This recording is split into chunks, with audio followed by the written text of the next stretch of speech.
Hi everyone, good morning, afternoon, evening, whatever time you're seeing this video. I'm Ashanti and I know it's been a while, but I'm finally back with another sociology session. I'll be doing some multiple choice questions from Unit 1, but before I begin, please remember to follow us on Instagram at Tutoring, subscribe to our channel, and like and share our contents. Alright, let's begin. 1. Which of the following pairs of concepts is associated with George Herbert Mead? A. Symbols and meanings. B. Conflict and social action. C. Equilibrium and version. D. Value consensus and norms. And the answer is A. Symbols and meanings, because when you talk about George Herbert Mead, you're talking about a symbolic interactionist, and symbolic interactionism has to deal with symbols and meanings. So the answer is A. Symbols and meanings. Number 2. People make sense of their world through an understanding of everyday rules. This view is expressed by A. Marxist, B. Interactionist, C. Functionalist, D. Feminist. And the answer is C. Functionalist. They believe that you make sense through an understanding of everyday rules. They deal with rules. Number 3. Which of the following can be described as a microperspective? Microperspective, sociology on a small scale. I. Marxism. II. Functionalism. III. Interactionism. IV. Ethnomethodology.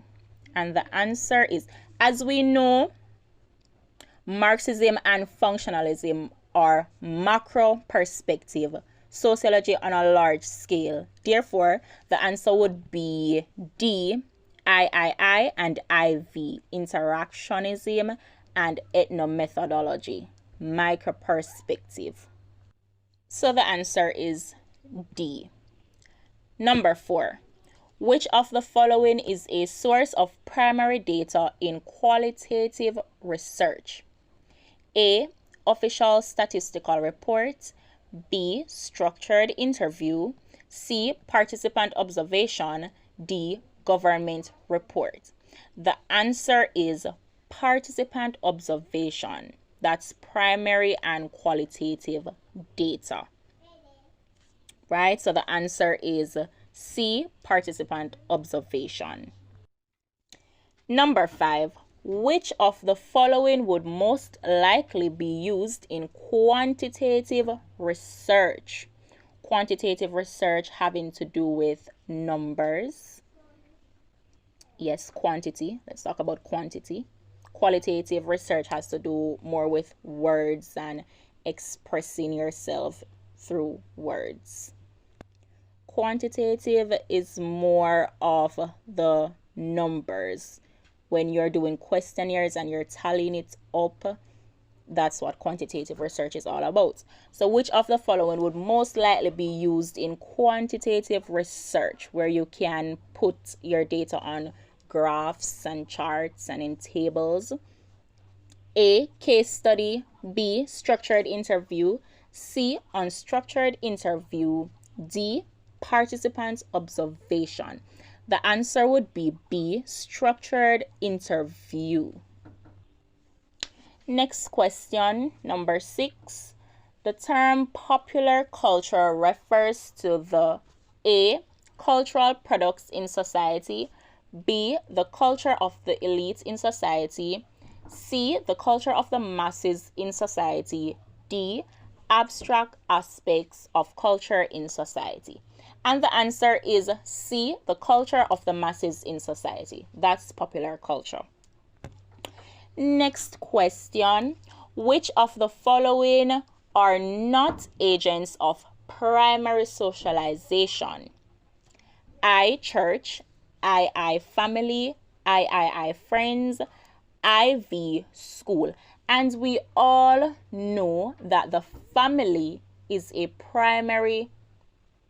agent of primary socialization. Yes, the family is our agent of primary socialization. So the answer would be everything excluding family. So it would be C, I, and IV, which is church, friends, and school. Next question. Which of the following can be classified as secondary socialization? I, internalization of norms and values. II, accepting the values of the church. III, being a team member of a sports club.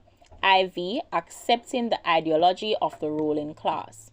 The answer would be everything except internalization of norms and values. So the answer would be II, IV, III. Yes, that's C. 2, 3, and 4. Yes. Right, so let's look at the next question.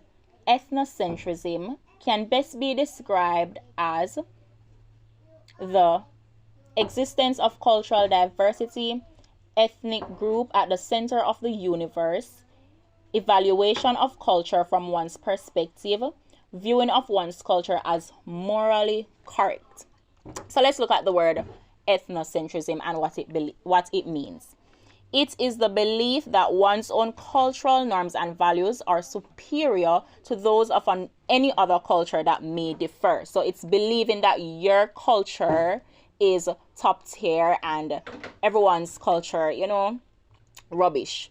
Right. So the answer would be III and IV, evaluation of culture from one's perspective and viewing of one's culture as morally correct. Everything else is incorrect, right? Your culture is the best, basically. That's what it's saying. Next question. According to Marxism, the family serves to A, pass on cultural traditions, B, demonstrate gender inequality, C, stabilize the adult personalities, D, produce a suitable labor force. Can anyone tell me the answer? The answer is D, produce a suitable labor force. When you talk about Marxism, they're talking about anything that has to do with the economic system. So D would be the most suitable answer. They believe that the family just serves to produce a suitable labor force for the ruling class, period, right? Next question. Primogeniture refers to A, kinship networks, B, a primitive society, C, inheritance given to a firstborn son, D, the passing on of a tradition from parent to child. And the answer is C, inheritance given to a firstborn son. Which of the following religions is indigenous to Caribbean society? A, Islam, B, Hinduism, C, Christianity, D, Rastafarianism. Which of the following began in the Caribbean is basically what the question is asking. So the answer would be D, Rastafarianism. Hope you guys knew that already. Next question. Which of the following is an African-derived syncretic religion? A, Voodoo, B, Islam, C, Christianity, D, Catholicism. And we should know that this is Voodoo. It just sounds African to me, right? So the answer is A, Voodoo. Next question. Which of the following is true of the Caribbean matrifocal family? A, the household is headed by a male. B, resident husbands are dominant. C, the female is the central figure. D, female siblings are more highly valued. And we definitely know that A and B. When you hear about matrifocal, I think we would most likely go for the mother or focus on the mother figure or a female figure instead of a male figure, right? So A and B, definitely out of it. And the answer is C, the female is the central figure. That sounds matrifocal, right? Yes, guys. So the answer is C. Next question. Upward social mobility in a society is normally achieved through A. Employment, B. Caste system, C. Educational status, D. Racial segregation.